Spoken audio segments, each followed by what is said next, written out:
నేను మాల వేసినప్పుడు అన్ని నాకు కలిసొచ్చే, ఇంటి గడప దాటినప్పుడు బాధలన్నీ బరివెక్కే.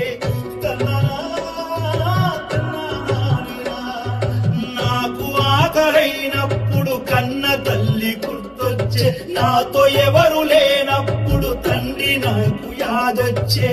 నేను అలసిపోయిన గాని నరకయాదనెంతున్న గాని తను తల్లడిల్లి